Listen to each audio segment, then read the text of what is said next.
At the start of this cartoon, an old woman named Kiko checks the mailbox. When she bent down to pick up the letter that had fallen, her waist started to hurt. When Baymax heard the ouch sound, he got out of the box and went straight to Kiko. He wanted to help Kiko, but it didn't look like she was interested. Baymax said that Kiko needed to go to the hospital to get better. He noticed that she had less cartilage in her joints. He told Kiko that swimming would help her get better, but she said she couldn't do it. When Baymax heard that, he decided that Kiko was afraid of. The next day, Baymax gave Kiko therapy for his fear of water. Sounds of water, like water splashing or streams, can help you get over your fear, but it made Kiko mad, so she tried to lower Baymax. Kiko started to go where Baymax was going until they reached their destination. Kiko threw a chopstick as soon as she saw Baymax stop, but it was easy for Baymax to catch. Then she realized she was there, and there was a big swimming pool there before. When Kiko saw the pool, she was so shocked that it made her feel weak. It turns out that Baymax planned to get her to go swimming. Kiko told Baymax that she didn't have a fear of water, but that the place brought back a lot of memories. Her husband used to love swimming there, and he would always ask her to join him. She always said no, and she didn't start swimming with him until he died. Kiko had a lot of regrets in the end because she never went swimming with her husband.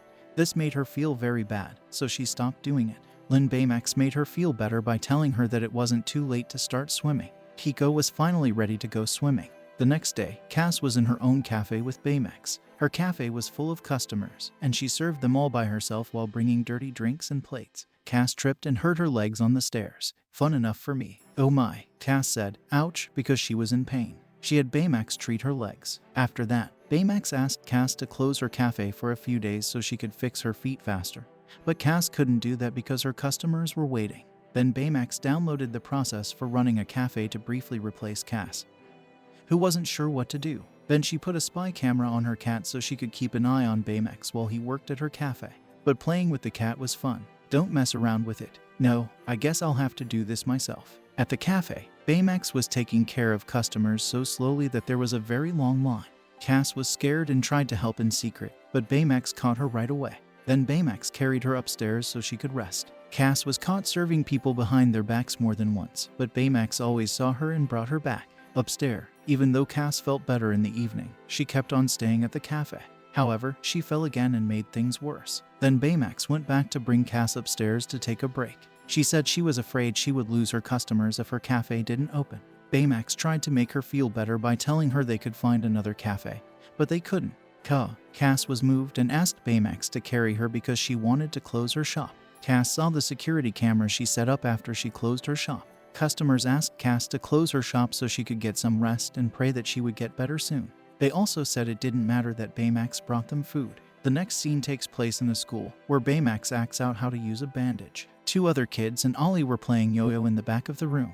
It seemed like they wanted to take part in the talent show. Went to the bathroom in the middle of class. There, Sophia told Baymax, who had just left the classroom, that she heard. After he was done teaching, he heard Sophia's sad voice in the bathroom by mistake. Then Baymax came, and it turned out that she had just started her period. Sophia needed a patch, so Baymax helped her get one. When Baymax got to the store, he wasn't sure how to choose a good patch for, so he asked a woman who was also shopping.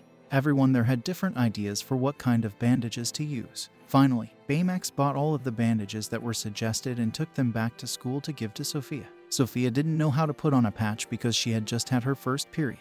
Baymax offered to help her, but Sophia turned him down right away. She took a box of pads with her to the bathroom. A moment later, Ollie came out of nowhere. He came out of the window above the door to the bathroom. Ollie asked to get ready quickly because their show was starting in 5 minutes. However, she didn't want to get out of the bathroom because she still couldn't handle being a teenager. Dax then tried to make Sophia feel better by telling her that even though her body had changed, she could still tell that Sophia was happy and sure of herself again. She was thankful to Baymax and gave him a hug. After that, Sophia and Ollie did a great job at her school's talent show. The next day, Ebta's fish soup truck was in the neighborhood. He bought fish at the market every day. And that was the day he met Yukio. Yukio told Ebta that he should add a new menu to his food, but Ebta said no because he didn't want to. The fish soup was run by a family. His parents taught him. After the food was done, MBTA opened his truck shop. Soon, customers started coming in, and while he was giving them buy, his hands turned red and swollen as normal. Baymax saw that someone was hurt and went to help him. Baymax found out that EBIDA was allergic to fish after he looked at it. EBIDA didn't believe it when he heard that because he had been keeping and preparing fish for years. Why did he not have a fish phobia before? Baymax then said that allergies can happen to anyone at any time. He told EBIDA not to sell fish soup until his allergies went away, but he didn't listen and kept doing it. His response to his allergy got worse. Dex knew that Ebta's body had started to spread the growth and burning. He decided to use histamine inhibitors to give him an injection. Since Ebta was afraid of needles, he drove his truck away quickly. After entering the red box, Dex went after Ebta right away, and the chase began. When the truck almost rolled over, Ebta stopped, and Baymax pulled him out when he saw that the allergic response was getting worse. Ebta was finally ready to get the shot. After that, he said he was sorry for making Baymax run all over the city to find him. He also told Baymax thank you for saving him. Then, Baymax told Ebta to stop selling fish because if his allergy got worse, he could die. Then, Mbeta said that his parents had started this business from scratch. He didn't know what to do because the only thing he knew how to do was sell. Baymax tried to cheer Ebta up by telling him that he should be more brave like his parents and try new things. The next day, Baymax went with Mbeta to the market, where they looked for ideas for his new business. Then they met Yukio, who was willing to help him get his new business off the ground by making a new menu. The next day, a hungry cat was in the park. He saw a man eating sushi while sitting on a park bench. The man put his wireless headphones on his cushion plate while he played with his cell phone.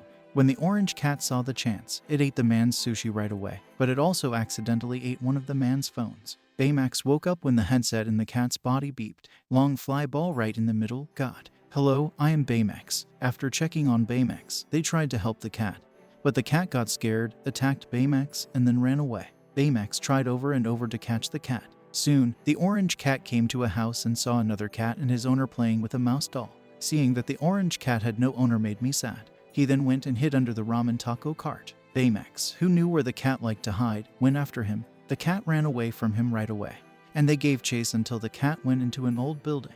Outside the building's fence, caution, demolition was written on the door, but Baymax didn't read it, so he kept coming in to follow the cat. When Baymax got inside, he called the orange cat to him, but the cat got even more scared and climbed up on a tall iron shelf. Baymax finally tried to get the cat down by unbolting it, but the cat just kept getting away by jumping from shelf to shelf. Baymax got the cat in the end. After he saved the cat, he took the headset out of its gut right away. Baymax's battery was almost dead all of a sudden, so he went straight to a wall plug to charge it. When he was about to plug the wire in, Baymax went silent because the battery was getting low. When the orange cat saw it, it took the candy from Baymax's hand and ran away.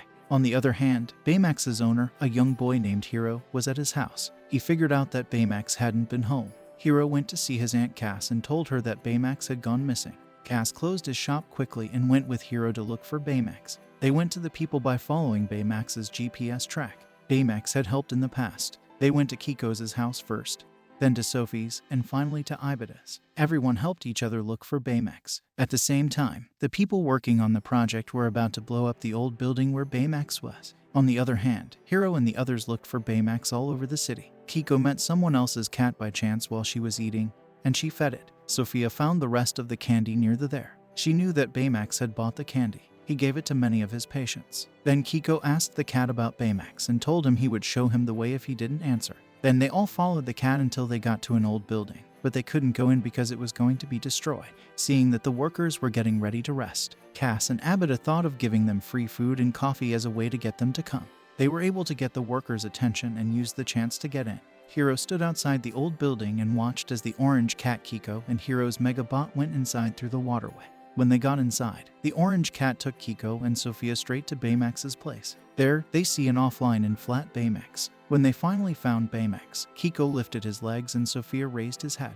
The three people left quickly because the project workers' break was over. The house was about to be blown up. Kiko and I worked hard to get Baymax into the water as the countdown started. The orange cat ran out of the building all of a sudden. He climbed up through a hole in the wall. One of the project workers saw a cat on top of the building when the count got to 2, so he didn't set off the bomb. In the end, they all worked together to save Baymax and bring him back home. When Baymax's battery was full, he went back online and was greeted by his patients right away. They were all happy, and then the show was over. The lesson of this video is to be kind to others and accept help from them even if you don't think you need it. We never know if their help will keep us alive. Like how Baymax helped Kiko, Abida, and the orange cat in their story. Because of Baymax, they can stay alive and start to believe in themselves again.